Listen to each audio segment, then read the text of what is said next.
Minister of Transport and Hydraulics Robeson Ben has said that he will not recommend to his cabinet colleagues that Guyana lower the 15% travel voucher tax. The opposition APNU had recommended that the government travel voucher tax, which is a part of the ticket cost, be reduced by 10% to help cushion the impact on the Guyanese traveling public. I am not in favor of, and I will not be recommending any lowering of the taxes. The taxes, by comparison with other areas in the Caribbean, are the lowest. Ben said if the administration decides to drop the tax, it would affect the continuation and operation of the two airports.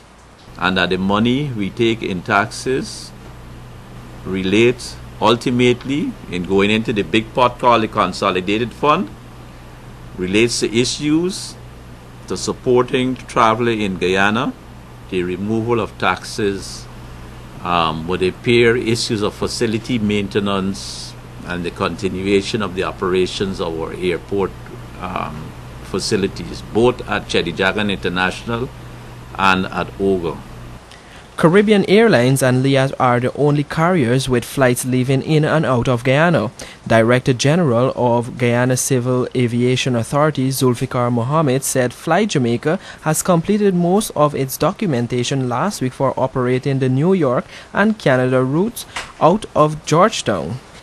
He said the only thing that is left for the airline to do is to pay the $40 million bond to the government and proceed with its application to the United States for the New York route.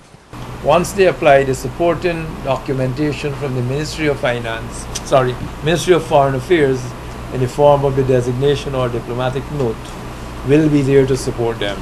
The Ministry of Foreign Affairs has already been in contact with the U.S. authorities too. And in accordance with the Air Services Agreement, which we recently signed, they are willing to grant them approval for that. Last year, when 3 airlines were competing for passengers, the government gained $1.1 billion in revenue from the travel voucher and travel taxes.